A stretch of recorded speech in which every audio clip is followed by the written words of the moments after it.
bem? E aí, preparados para mais uma semana? Iniciando esse dia tão bem com a nossa aula maravilhosa de literatura. E vamos lá? Primeira coisa que eu te peço, já pega todas as suas anotações. A gente vai dar continuidade àquele mesmo pensamento, né, do que foi o quinhentismo, da construção desse momento literário. E aí eu te pergunto, é ou não é um período literário? E eu espero que você já tenha dado um gritão aí. Não é período literário, é apenas uma literatura informativa. Nunca esqueça disso, tá bom? E aí, então, coloquei para você hoje algo que literalmente é muito cobrado no mundo dos vestibulares, ok?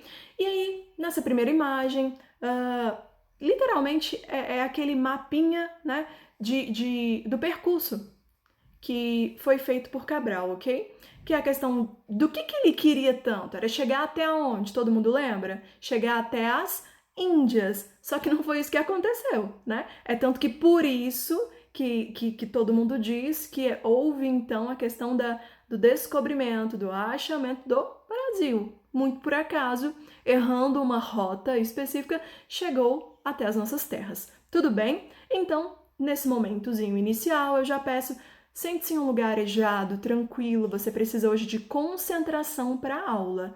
Vamos tirar todas as dúvidas que ficaram pendentes a respeito, né, do início do conteúdo que foi dado na última aula. Então hoje, pega suas anotações, seu caderno e suas canetas coloridas, faça seu mapinha mental, quero dar uma olhadinha inclusive nisso. Galera que tá fazendo mapa mental, massa demais, melhor coisa do mundo pra gente conseguir manter uma linha de estudo legal. E acima de tudo, todas as vezes que você tiver a necessidade, você não precisa fazer leituras e mais leituras, você apenas pega o seu mapa mental, dá uma revisada e acabou. Então assim, galera que tá fazendo mapa mental a respeito, posta lá, marca a escola, coloca a hashtag literatura e tal, e eu já vou dar uma olhadinha, viu? Vamos lá então. Coloquei para você então a questão das características de um modo geral. Isso todo mundo já sabe, mas eu preciso dar uma revisada se ainda ficou alguma dúvida, ok? As características históricas. Você tem a questão das grandes navegações, ok? Então a chegada das naus portuguesas à costa brasileira, o novo mundo, ok? Uma visão, né, endêmica do colonizador em relação à nova terra e a questão do próprio índio. A gente está falando de algo que é muito novo, é um processo de colonização e de exploração dessas novas terras, o que muitos chamaram então desse novo mundo, né? São explorações. Gente, a gente está falando dessas grandes navegações que tiveram uma fortificação, literalmente porque Portugal ele tava em avanço, né? A gente tá falando de uma estrutura nova, certo? Então, assim, essa literatura sobre o Brasil é literalmente algo que é para informar sobre esse período, né? É um valor histórico, tudo bem? É um valor histórico da própria literatura, ok? E aí coloquei a questão das imagens, que é muito bacana a gente fazer uma análise das próprias imagens da época, ok? E a gente sempre tem uma mesma visão, isso é engraçado da gente analisar.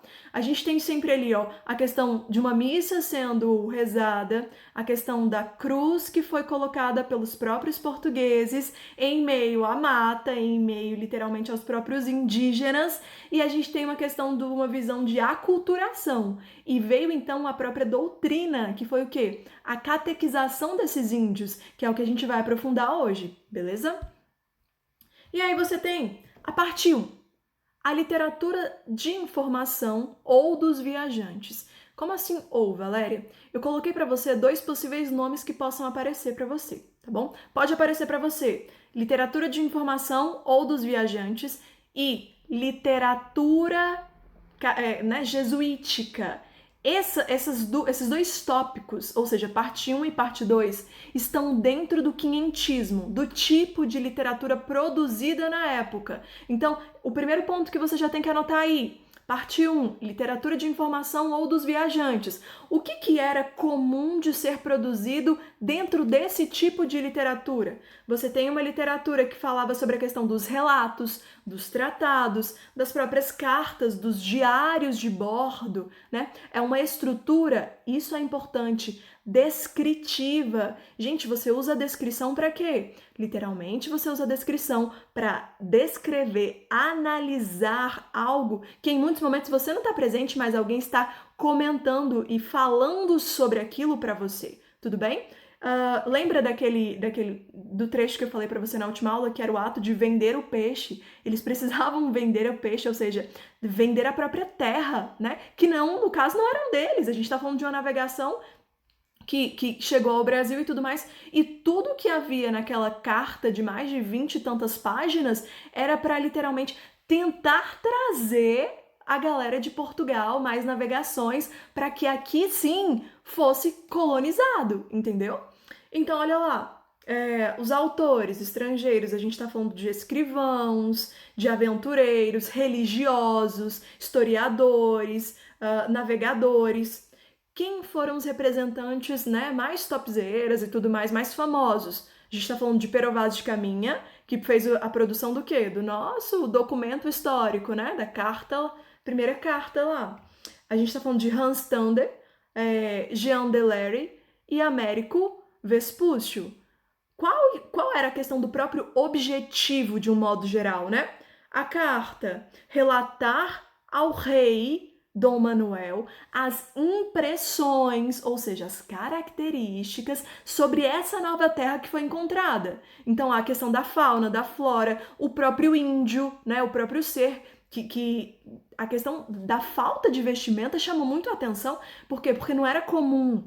E os próprios que produziram ali todos os documentos, eles citaram até mesmo que isso demonstrava uma grande inocência dessas criaturas, né? Então, assim, a gente tem um desejo político, que é o quê? Descobrir o potencial econômico desse novo território. Amigo, e aqui foi grandioso para eles. A gente está falando das riquezas naturais, a gente está falando da questão do ouro, do pau-brasil e dentre vários outros que literalmente eles levaram e fizeram a questão do próprio escambo, né? A troca por um espelho, né? Um pente. Por quê? Porque era algo novo. Os indígenas não conheciam esses objetos. Tudo bem? Vamos passando. Analisei comigo. Pero Vaz de Caminha, né? E a carta do descobrimento ao rei de Portugal. Uma carta, literalmente um documento, gente, uma certidão. E aí tem o manuscrito que a gente analisou na última aula, a carta de Pero Vaz de Caminha. E a gente vai passando para isso daqui. Outros olhares sobre o Brasil.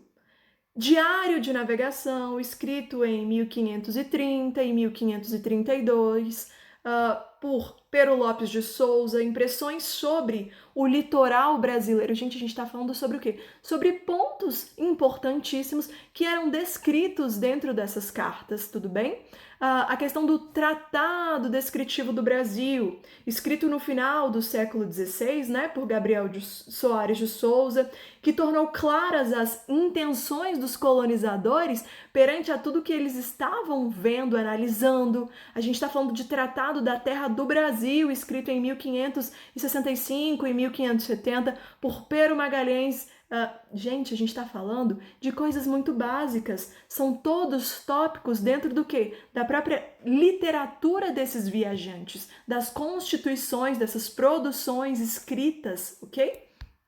E olha lá, Hans Tander, um alemão entre os tupinambás. Aí tem várias fotos para vocês, questão da cultura indígena, ok? E aí, olha esse trecho. Selvagem, pagão, bárbaro, canibal. Muitos foram os adjetivos usados pelos primeiros cronistas europeus para caracterizar os nativos que encontraram na nova velha terra. Olha aí, analisa esses termos que foram citados, comentados sobre os indígenas. Né? Vamos lá.